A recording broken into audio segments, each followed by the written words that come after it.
Every week, we meet parents who are exhausted from trying everything: behavior charts, dietary changes, various therapists, yet the child still struggles with transitions, sleeplessness, and sensory overload. When they seek answers, they receive labels like ADHD, anxiety, autism spectrum, and these labels accumulate alongside appointments and bills. But no one addresses the true issue: a nervous system stuck in chronic stress, which we refer to as a busy brain syndrome. Today, we'll explore what that is, why it occurs, and how to address it. So this video is for parents of kids who seem wired and exhausted at the same time, who melt down over small things, can't sleep, struggle in school, and for whom every therapy feels like one step forward, two steps back. And you're not imagining it, and you're not alone. We're breaking down what busy brain syndrome really is and why it's a nervous system regulation issue, not simply a behavior problem. We'll walk through the three-phase perfect storm that can wire the pattern into a child's system before they even enter school, and how it shows up in sleep challenges, sleep delays, speech delays, emotional vitality, sensory struggles, and finally we'll explain why therapies often plateau and what shifts when you address the neurological foundation first. So we want to share something that happened recently in our office.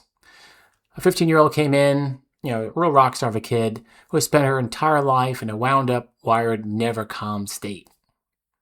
She had anxiety, meltdowns, sensory challenges, and never able to sleep. And her family tried everything, but no one had ever looked at her nervous system. And the first time we made a gentle adjustment to her atlas and axis, the top two vertebrae in her neck, it was like hitting the pause button. Everything calmed and stilled for the first time in almost 15 years. And that's not a miracle. That's what happens when you finally address the foundation.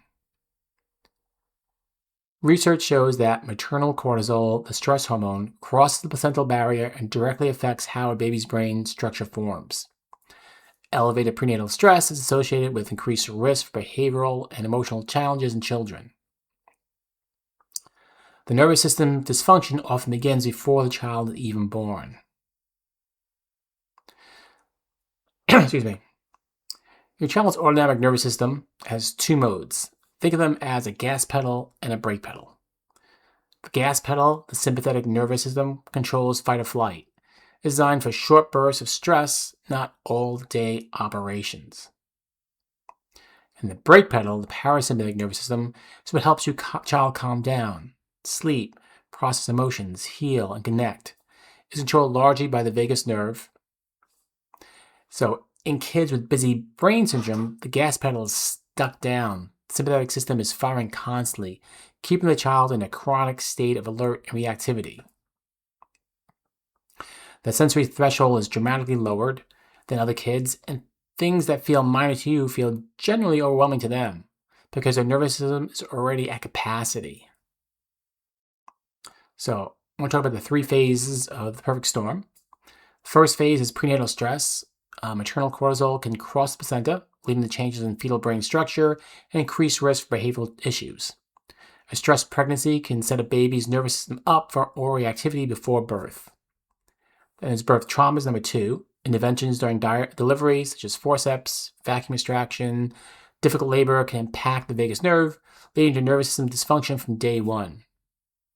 And then early childhood stressors are three. Additional stresses like antibiotic overuse, ear infections, excessive screen time, and chaotic environments add to an already compromised nervous system. And each phase compounds the previous one, leading to a brain locked in protection mode, hindering development, sleep, and emotional connection as the child grows. So, how does that busy brain show up in your child? Well, sleep challenges. Kids struggle to wind down, often tossing and turning, experiencing racing thoughts, and waking frequently. Some may also feel physical tension, leading to stomach aches or headaches at bedtime. You can have speech and communication struggles. Effective communication requires executive function and the ability to filter distractions. When overwhelmed by stress and sensory input, kids lack the capacity for higher level communication. Emotional dysregulation. Children may have severe meltdowns over minor issues and experience long recovery times after being upset.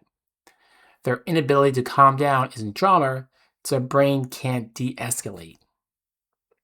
Sensory overload and behavioral patterns. Kids may cover their ears, avoid certain textures, or seek intense physical input like crashing or jumping as coping strategies. Movement helps them self-regulate during heightened tension. Social development. When in survival mode, the brain prioritizes fight or flight, making it hard to read social cues and build relationships. A regulated nervous system is essential for healthy social interactions. Now I want to talk about why therapies plateau and what changes when you address the foundation.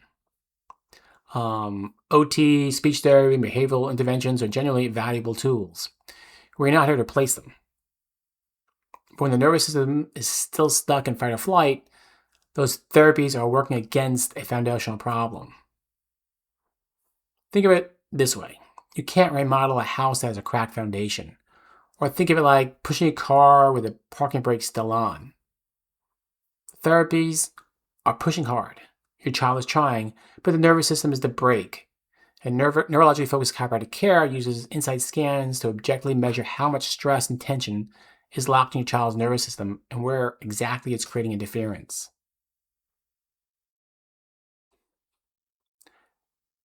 Gentle chiropractic adjustments to the upper cervical spine, specifically the atlas and axis, where the vagus nerve is most vulnerable, help restore proper communication between the brain and the body. Subluxation is a combination of stuck joints and neurological interference that disrupts brain-body communication. And when the foundation is addressed, everything built on top of it works better. OT makes faster progress, speech therapy clicks, behavioral strategies actually stick, because the child's brain finally has the capacity to learn, regulate, and adapt. So, if your child is stuck in this cycle, the meltdowns, the sleepless nights, the sensory struggles, the therapy plateaus, you don't have to accept that as the permanent picture. There is a path forward and it starts with the foundation. And we're not asking you to give up anything you're already doing. We're asking you to look at what might be underneath it, all of it. At Vanella Chiropractic in Virginia Beach, we use neurologically focused chiropractic care to find where the stress is locked in, measure it objectively, and help your child's nervous system find its way back to calm. So that every other therapy and strategy you're using has the best possible chance of working. So click the link in our bio, DM us to schedule a child exam. Your child doesn't need more labels, they need answers.